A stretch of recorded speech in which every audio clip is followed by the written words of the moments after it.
Welcome. This is Coding the Web Self-Service COM API, the second of two lessons exploring how we go about creating a self-service website inside Sage CRM. This is the second, as I said, of two lessons, and that means that we are really approaching the end straight, the final straight within our race towards finishing the 18 lessons that make up our program. We've two remaining lessons after this using the .NET API, parts 1 and 2. We're going to be looking at now, we're going to be looking at how we go about building a first self-service site.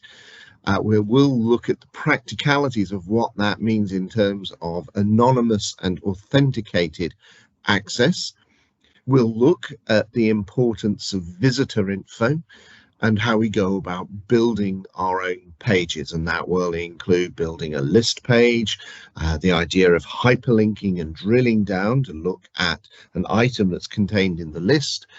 We'll then look at the idea of inserting records and integrating with workflow and then maintaining security. And there will be additional things that will come out as we talk about self-service. So we'll talk about probably handling of mode, the importance of metadata, where things are defined, how you can override data as well. All of this will start to come out.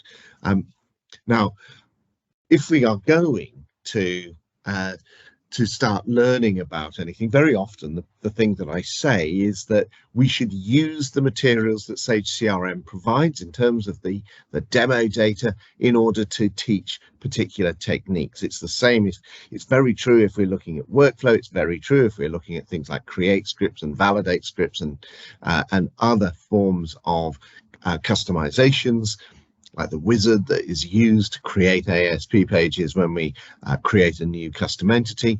All of that teaches us how we do things. Now, there is a slight difference in this because although we can go and look at the demo site inside Sage CRM, and it's a very, very useful little demo, it is a specifically designed showcase for the API, for the self-service API, and it's really designed to allow us to understand how you can use this API in a corporate environment. Now, I don't think that this is the simplest tool to understand. But it does, once you have learnt the API, it then becomes something that you can go back to and look at changing to be able to create your own versions of this instance, so you can customize it so that your demos, for example, are better. So you can stop it being a Panoply Tech demo, you can have it being whatever company you like and match the branding. And it teaches you, and the demo site is useful for being able to understand how everything fits together in that regard. That is found when you install Sage CRM and you go through the installation process. You have the box to say, are you installing self-service? That's assuming that you have the self-service license, but let's assume that that's the case and you've checked that you want to install the self-service license. Then it will be installed, and from 2023 R2 onwards, that installation will share the pattern of install name self-service demo. So it'll be added into our site called, here it is, CRM self-service demo, with the self-service database as well also being created, matching that pattern. It is managed by IIS, so we will go in and have a look in a moment at how that's governed and how we can create our own versions of a self-service site. But here, this is all accessible, and there are a limited number of files that we need to know about if we are going to customize this.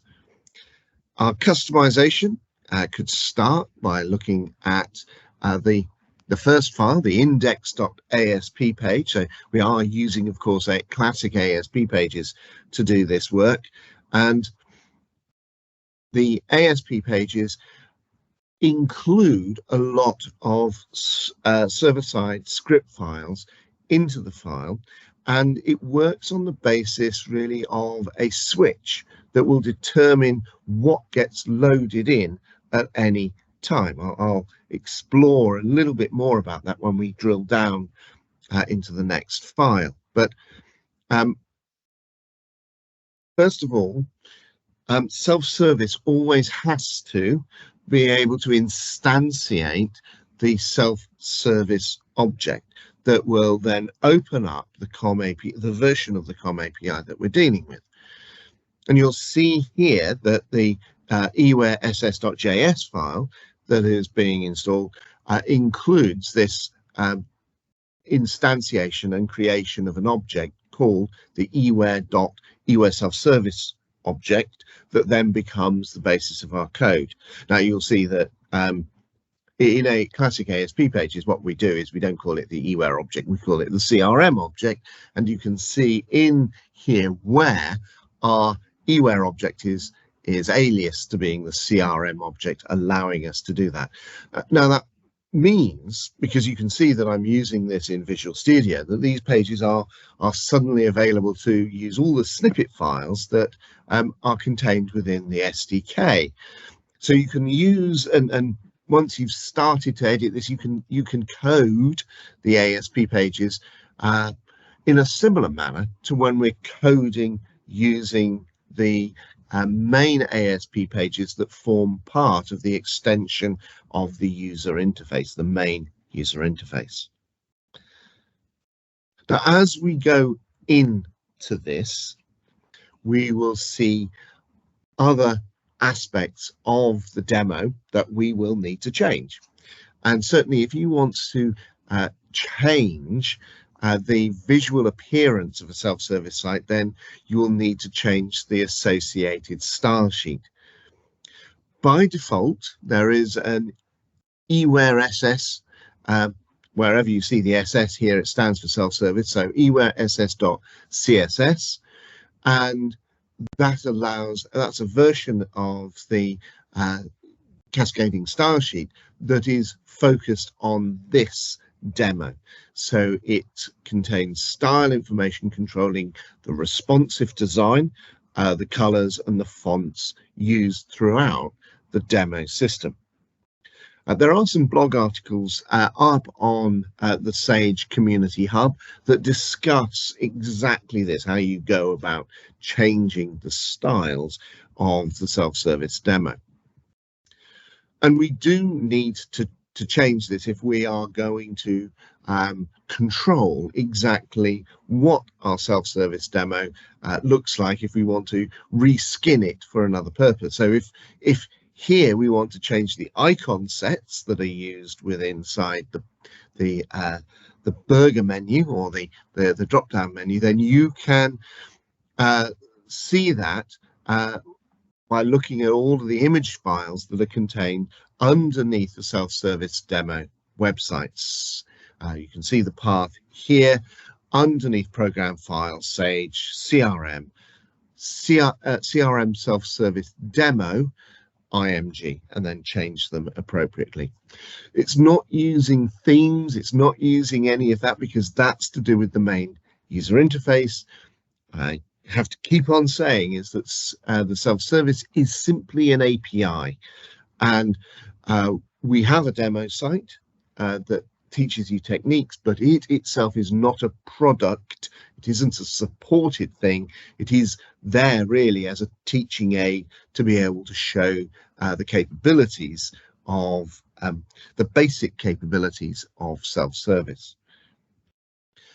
Now, I mentioned that the demo site has really a very simple structure in terms of the number of files being used, but those files themselves can be quite complex because the files do a lot of different things within it.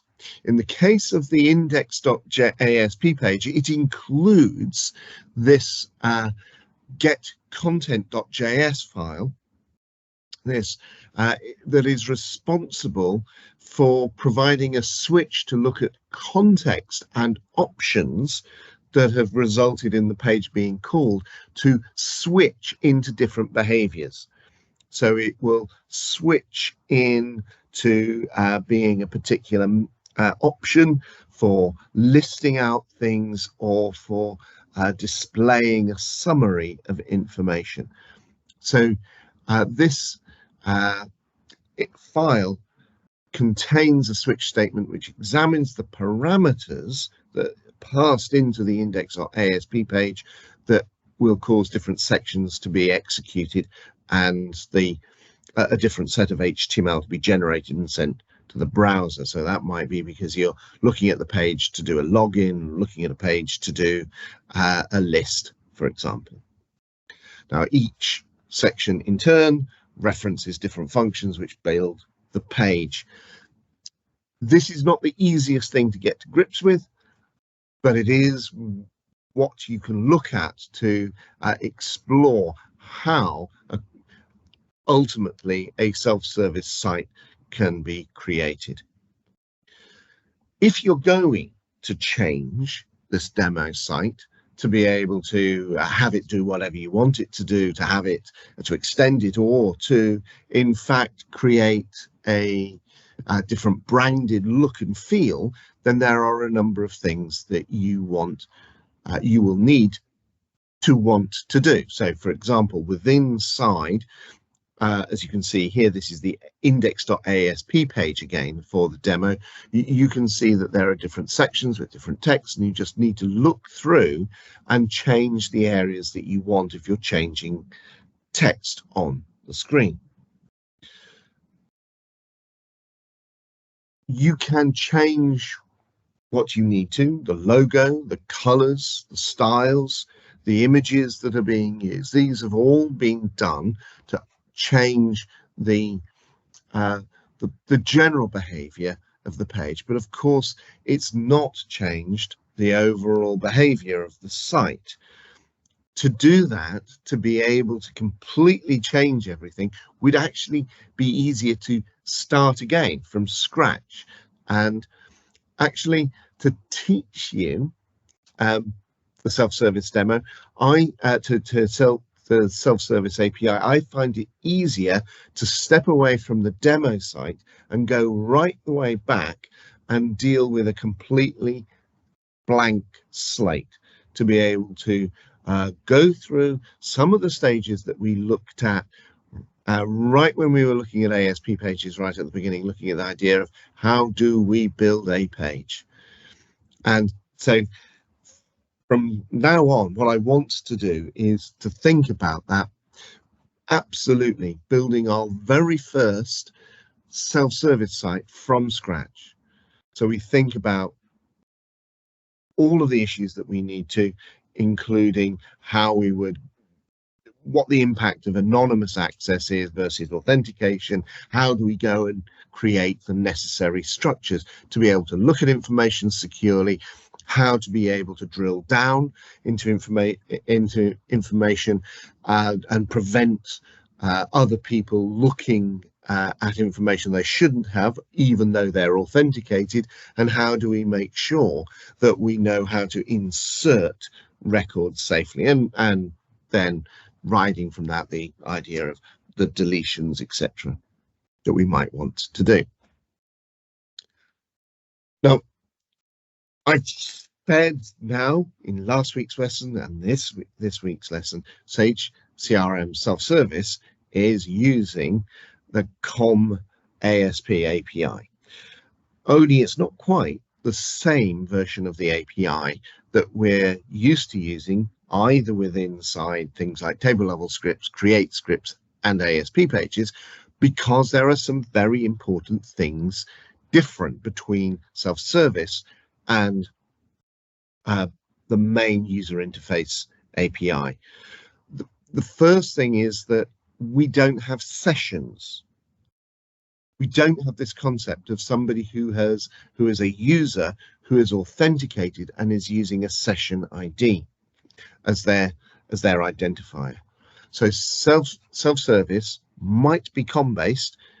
It might be very similar, but it is fundamentally different because a lot of the visual elements within Sage CRM rely on this concept of who is using this, which user is using this particular screen.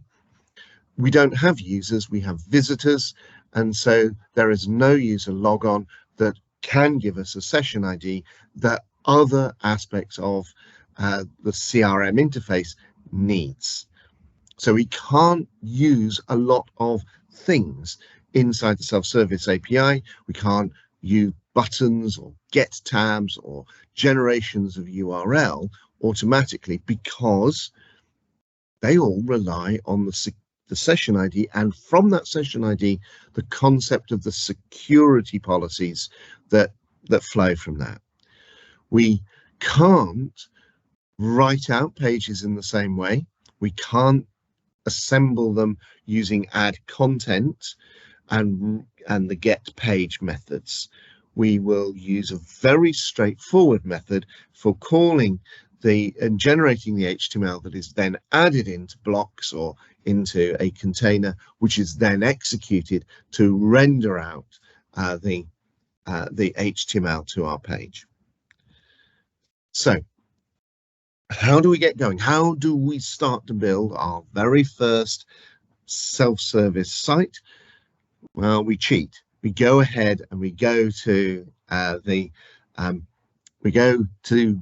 community. So that's community.sagecrm.com, and you search for the self-service starter files, and you can download these, and this will provide you with everything that you need to be able to get going very quickly.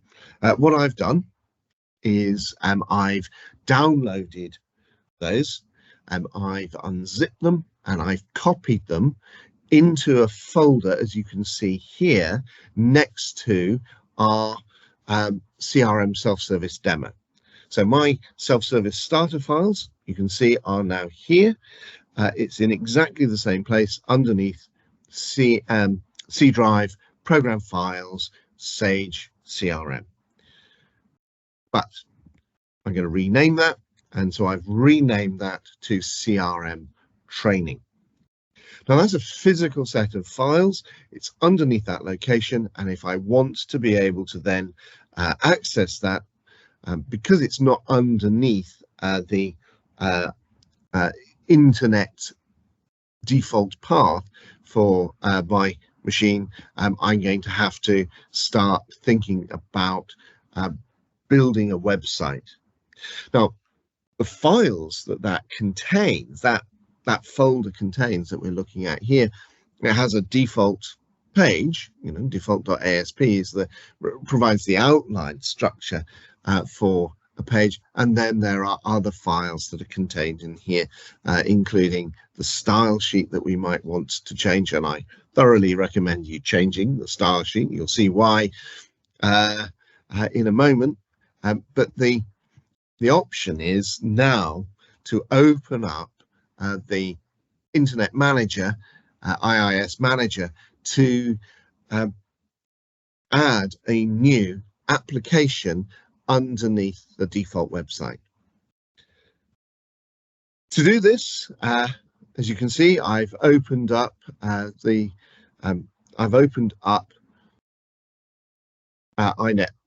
the Internet Service Manager, and you can see that I'm actually resting at the moment, looking at the default CRM self-service demo home. I need to go and add in a new application, so that's underneath the default website for the machine, and I'm going to give it some very basic settings. Now you'll notice here So my application is now called CRM Training. I've put it as well into the same application pool as the CRM install. I've browsed and found the physical file, the physical folder, which contains the files that will make up the website. And then I can choose OK to do that. Now, there's more that I could do here. That's created the application for me. I could perhaps provide some information about alternative default files. Like my default is default.asp, but I could want it to be called index.asp. I can change things like the default settings in the web config, but I can also open up the ASP feature and expand the debugging properties here to change send errors to browser to be true. Now, I recommend this because it will help you with more helpful messages being displayed on the screen. So it makes the messages more verbose, and it will guide you as to when you are doing anything wrong within inside the coding of self-service. I've used it as I was preparing for today, as I was revising the creation of the sites. But let's assume that we have done that, and so now we can go and access our CRM training website, and it will serve up our default page, default.asp, but you'll find once you've got to this stage that it absolutely delivers nothing. The page itself isn't erroring, but it doesn't display anything at all. And so it's a good reason, it's a good proof that there's nothing wrong, but likewise, it's not really doing anything at the moment. So we need to start to edit this. Now, for editing, I'm using Visual Studio all the way through. All the files I use for on the editing of ASP pages, I use Visual Studio, and you can see that I've opened up now, looking at that default.asp page and seeing what it's doing. Well, let's look at this. Right at the top, you can see that the language being declared, very much like our experience of using ASP pages within the main interface, is declaring that the language being used is JavaScript. The default language for ASP pages is VBScript. You can keep it like that, but I find it better to switch over and to use JavaScript because all of the support materials are in JavaScript rather than VBScript. You'll see that on the third line, it's including the ewaress.js file. I've explained what that does earlier on in this lesson, because that file then is instantiating the eware.self-service object, which is then known as the CRM object, which gives us access to the COM API. But it is a different instantiation from the main ASP pages. You'll see that there are some other useful variables being declared here as well, and that includes the idea of mode constants.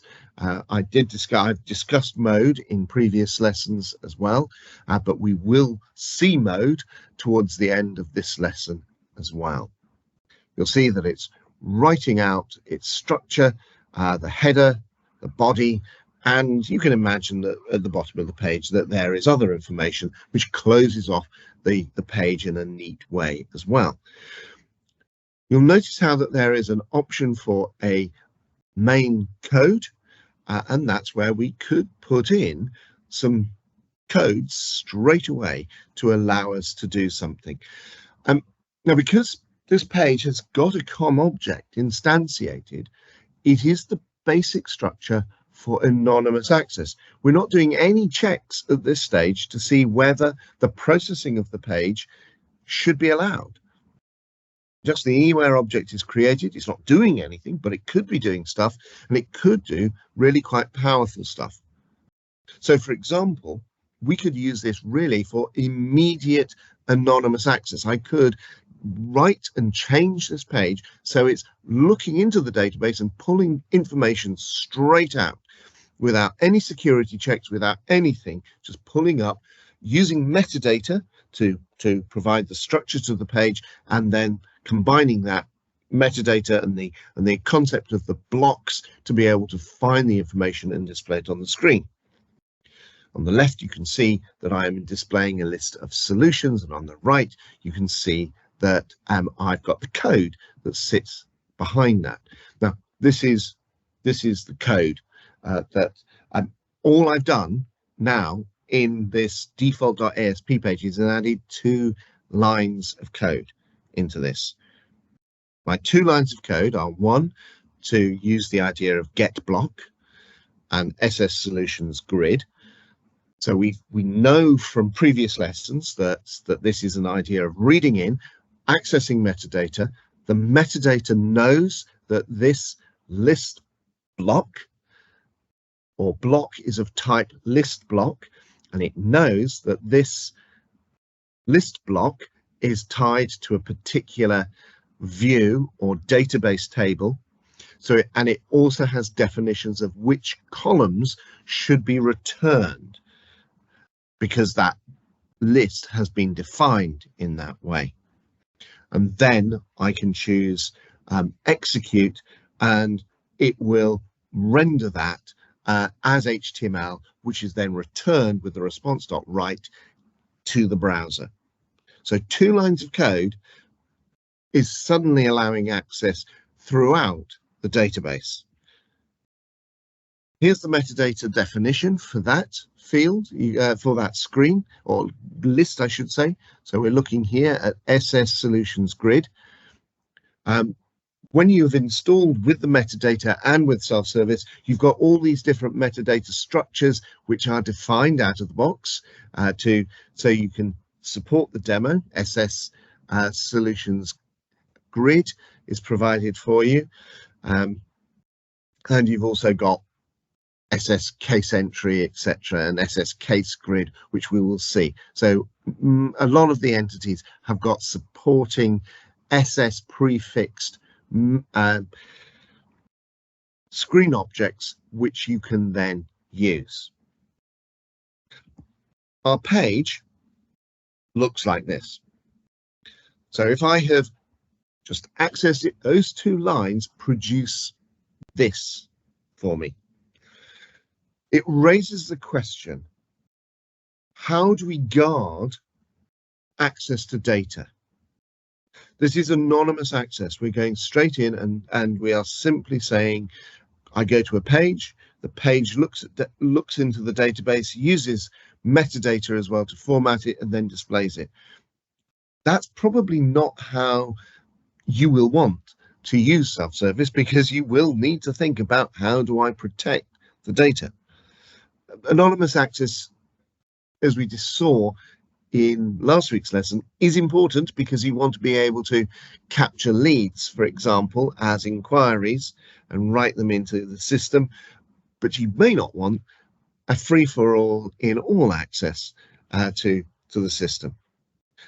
And so this is where we have to look at, how do we guard the screen? And you can see here I've changed the code to check a property of the CRM object, or this is the self-service object, remember, that has been set if there has been a successful logon. So CRM.authenticated will be true if this user has correctly authenticated by providing a username and password, or where there is a cookie that indicates that this session is still live and active. And we can see here that I've got a check, so that I will only do this. I will only create the list grid if that exists, and otherwise I will be redirected towards a logon page. So my logon page has to be valid. I have to make sure that, as you can see here, I've come into CRM and I'm looking at where I've gone to a particular person, in this case Michael Dade, McDade, sorry, and I've chosen that Gareth McDade is registered to use self-service and has got the credentials available to them to be able to log on.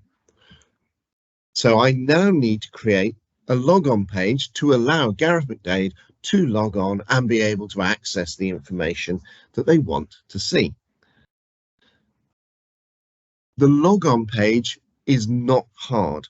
It's the same basic structure as the page that I showed you before. The include files that you're able to reference that are included for the eware.js file, the eware.ss.js file, includes the function eware login, which is this self-service login page. So I've got a function defined which is brought in and then will generate the page that the user will see.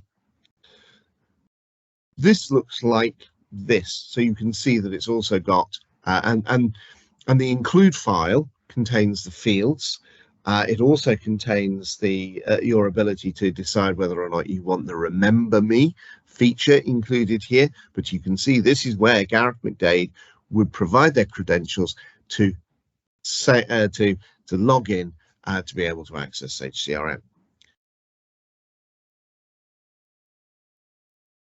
If they enter their details correctly, because there is that authentication check, they are redirected to the main page. The main page also has an authentication check, and it will only process this grid and display the grid if the authentication check has been satisfied.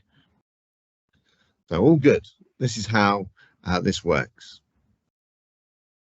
If I look at what's happened inside self-service, there is a self-service database, and the self-service database contains a couple of tables. The most important table is the visitor table, and all authenticated visits are recorded into the visitor table. So we can see that an access has been made here. The visits are unique, and there is the information that with the setting up of the user inside the interface, you will have information passed across who the visitor person ID is and the company ID. That's the information that we start to see back inside the CRM interface. You can see that I've come on to the self-service page for Gareth McDade in his context of the person record, and you'll notice that there are details contained here underneath, which includes the salutation, the first name, last name, and email address, and perhaps other information that could have been synced into the self-service visitor information. So this is bare information that comes from CRM initially, but then could be maintained directly by the visitor if they've authenticated. Within the administration screens, that there's an equivalent of this, because the administration screens allow you to see what access has taken place. So you can go into administration and go down into the system area for self-service, and you can see who has accessed the system. And you can drill down through the administration screens as well. Now, what you'll notice here on the main page now, I've started to make additional changes. So I've got where I have my check for authentication.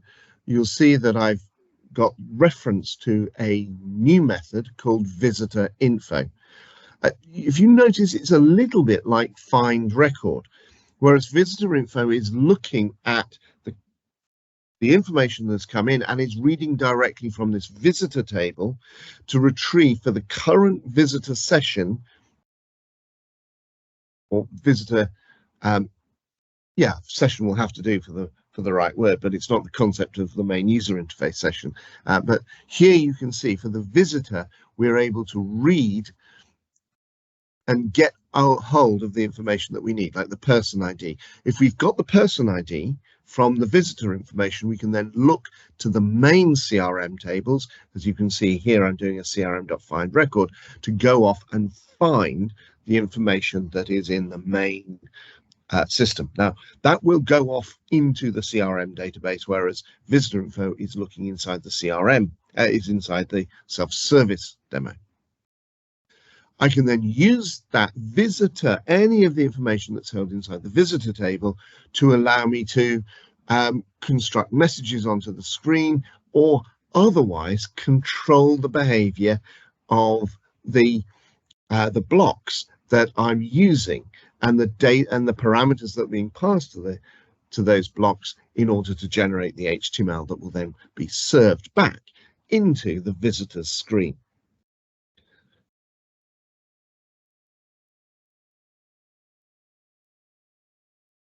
Here, I've decided to make the page a little bit more busy, because what I've done is I've decided to build a menu.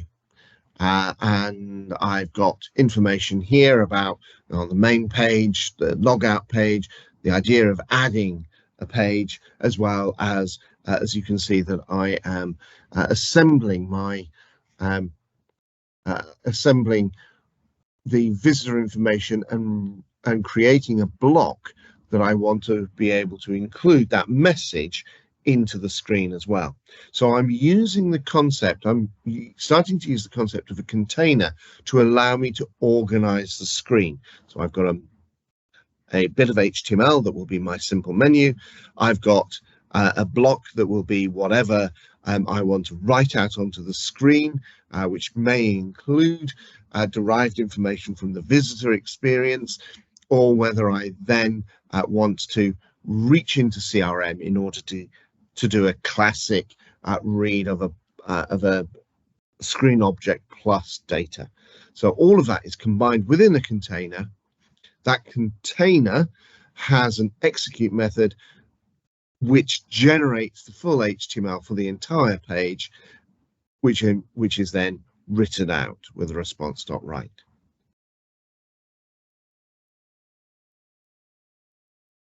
We'll have a look at what that does in a second.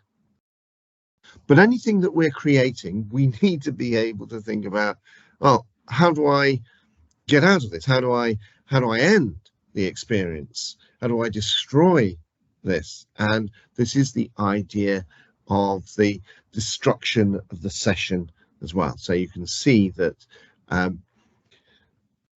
the end self-service session method, end SS session, uses information to check to see whether you've got information coming in from a form, from the query string, from the cookies, to then destroy that, so that next time you visit the site, you will not be authenticated. This visitor won't be authenticated, and then you've got the redirection to wherever we want.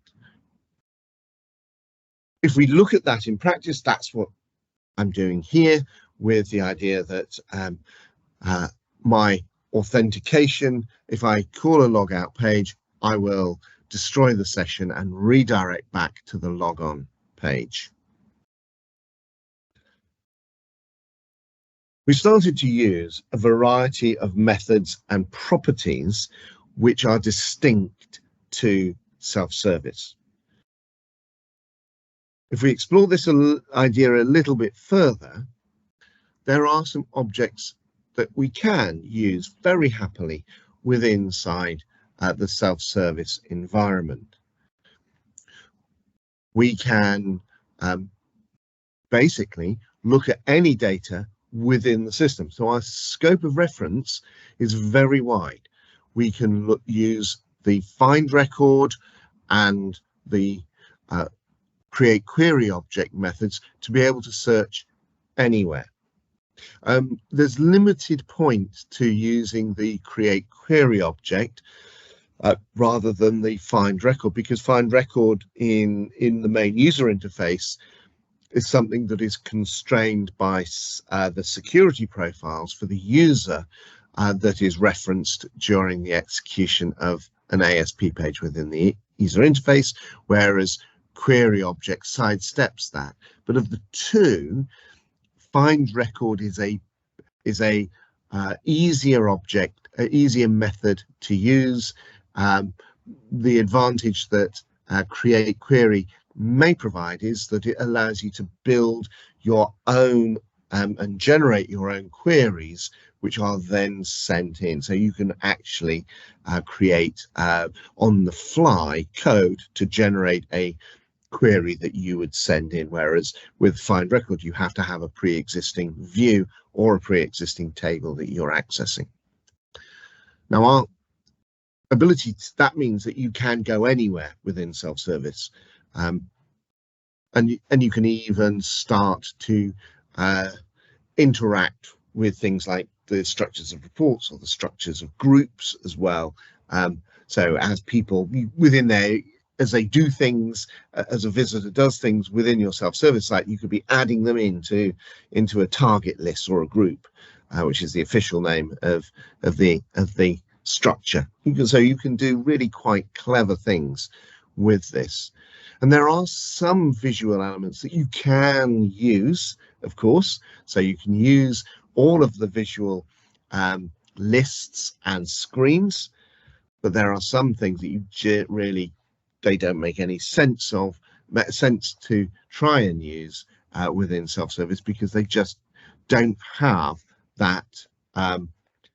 They don't have any of those elements that are not independent of this concept of the session ID that is provided when a user, not a visitor, when a user logs on into the main user interface of Sage CRM.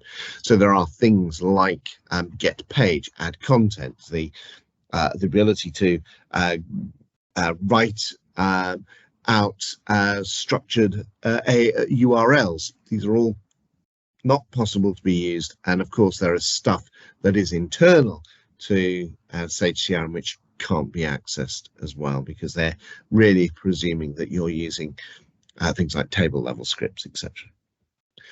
So there are limitations, and it is all focused on this lack of session information. We don't have a user. But having said that, coming back into CRM, let's see what we can do if we want to. We now have a page which has got a menu structure, which we can log off from as well. But what if we want to drill down? What if we want to click on where it says the reference to the case that says invalid license key error? We want to learn more about that. Well, what we can do is we can start to understand what's going on inside the structure of the screen. Now, this is all about the, in this case, this is SS case list. So this is a idea of being able to display a list and be able to decide which columns are going to be included.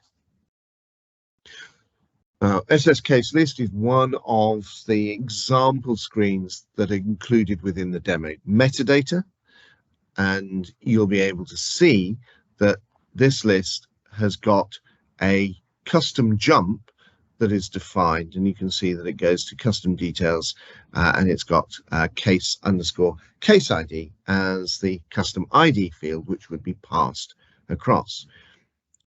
Hold that thought. Now, what I've done is I've made use of that case list rather than using the solutions grid that I started off with. So I've done some editing of this, and if I just zoom in a little bit more, you can see what I've done here. So it's more or less the same, whereas before it was the solutions grid, because that was the knowledge base. I felt that was an appropriate way of demonstrating the anonymous access. This now, because it's a customer case, something that is linked into the business requirements of our customer, our visitor, doesn't want anybody else looking at their stuff. So this now is a visitor, once they're authenticated, will be looking at customer care issues that they have logged. And so you can see where the block is saying crm.getBlock SS case list, and it's tied to this user using the case_primary person ID and the information from the visitor info. So on line 56, you can see that it's referencing line 48 to be able to do that, to be able to then control exactly what people can see. And that's this. This is now Gareth McDade is looking at their cases. Now, looking at our case, zooming in on where we had that defined, this is where we've got some hyperlinks on the columns defined. You can see that the hyperlink for each record, that will be the drill down, is calling a page called case_detail.asp, passing, of course, the primary key that has to be used here, case_case ID. We can now go ahead and we can start to build the code, and it is very similar to the code we've seen when working with ASP page extensions in the main user interface. But there are some things that I really need you to look at, and this is here. This is the business of the page is being carried out really by lines 51, 52, 53, and 54. You'll see that the case ID is being grabbed from the query string, so it needs to get that in order to fetch the record onto the screen. Now, you notice that I've also added a condition that the visitor also has to be the visitor who's accessing this page and wants to retrieve and drill down into this record also has to be the person to which the case is linked to inside Sage CRM. So this is line 52, and you can see I've got case primary person ID is equal to that int record ID variable.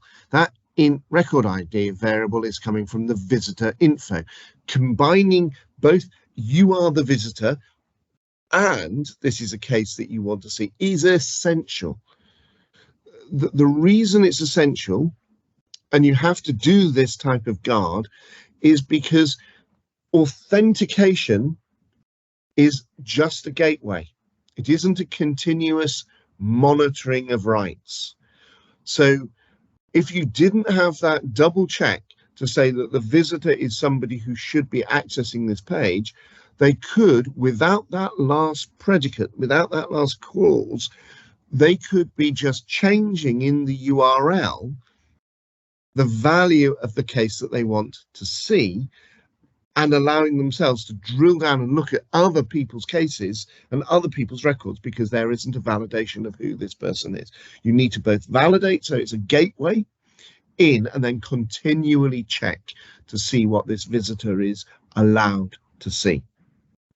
So there's a lot more to think about when you are working with visitors as you are working with users, because the user session does, and the security matrix within inside Sage CRM does a lot of the work for us. So this is the experience now. We've got a page. It is calling, that example that I've just looked at was calling and drilling down to the idea of the SS case entry. That's where we'll be drilling down to. So our behavior now looks like this. So we have our page, and I can click on any of these and find myself drilling down into the page. Now you'll see that the style guide that is associated with this with the starter files is appalling. You will have to change this. It is just the font sizes and the colors are just horrendous. So do change these. But this is as I downloaded them and as we're seeing them now. You'll see that it's got the reference ID and the problem details, those two fields which were in the case entry screen. It's not doing it, allowing editing of this. It is just a drill down, but we could have it switched over and change the properties of the screen block to allow it to be a full edit and allow the customer to be able to change the things that they should be able to change.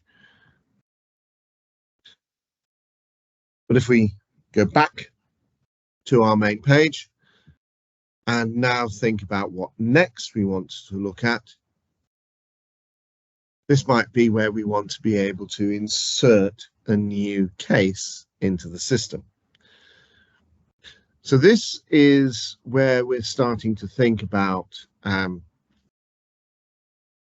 choosing to extend the menu to allow for the idea of adding a page. And this is a little bit more complex what I'm doing here. So if I just zoom in a little bit more on this, you can see what I've chosen here.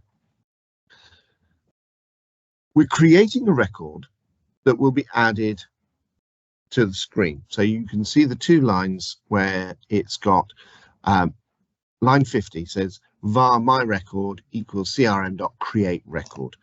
And ultimately that record in line 66, you can see where the screen is obtained from metadata, and then arg object adds the record that we've created to the screen.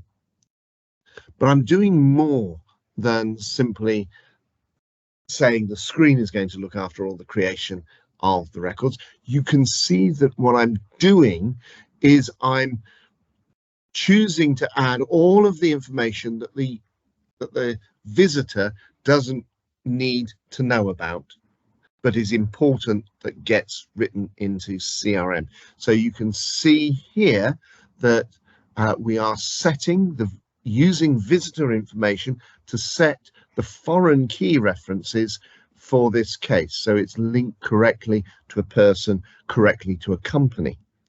We're setting the team that that will be assigned this particular case. So that's taking into account things like the security profiles and the security policies that we have within the system.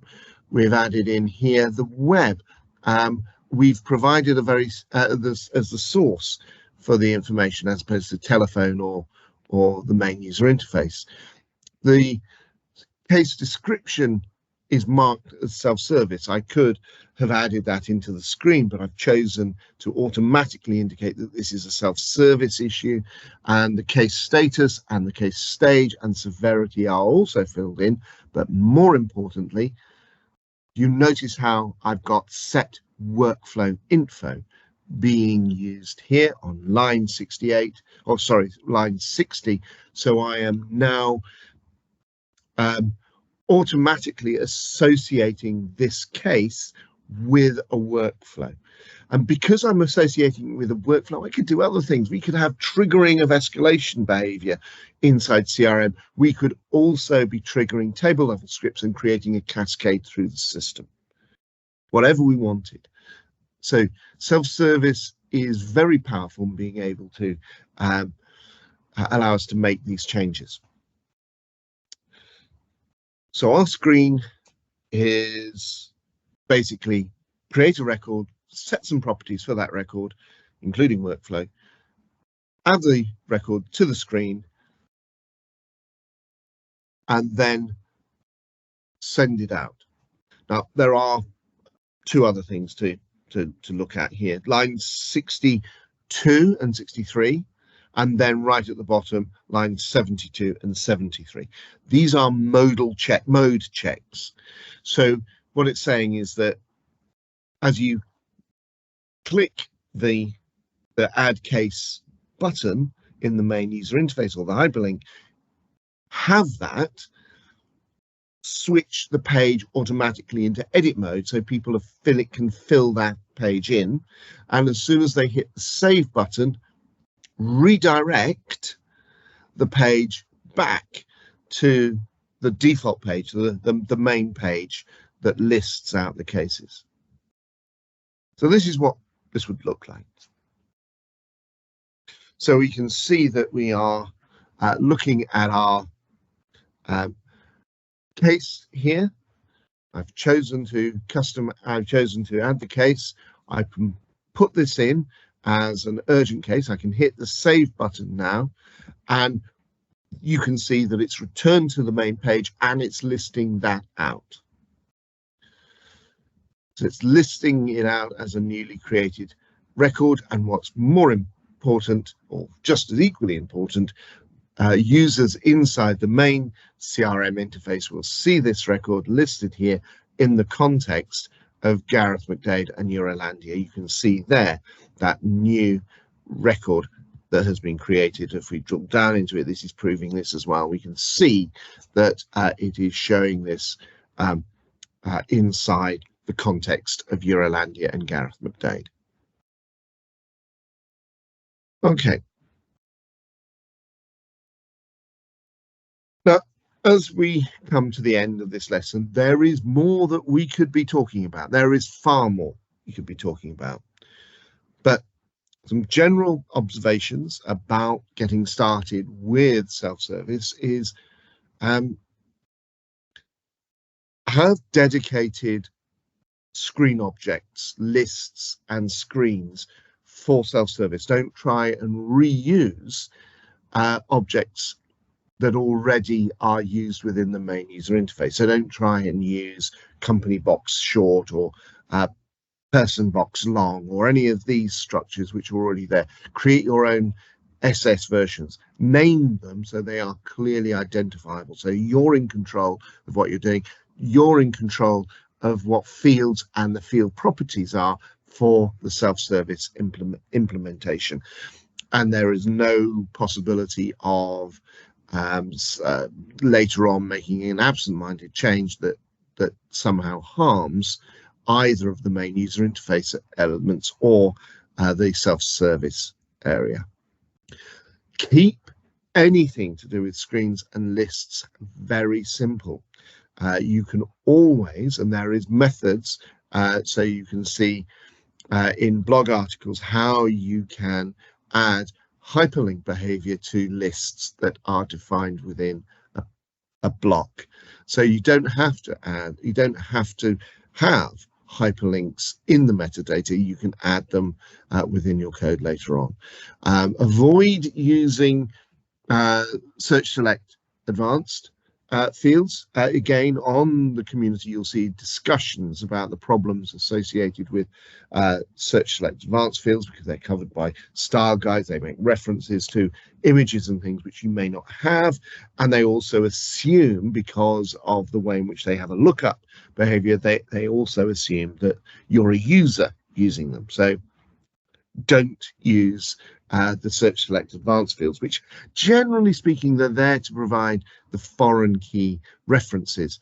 In the case of self-service, you need to be much more mindful about the architecture and flow of the screens so that you are avoiding the need to go around looking up to parental records, because you should be really in the context of the context that you need and be able to define everything that you want. Don't make assumptions that you know the Sage CRM data model. Watch out for things like don't go writing directly into things like the CRM tables like email and phone and things, because there's a lot of normalization behavior that's inside Sage CRM, and that will bite you.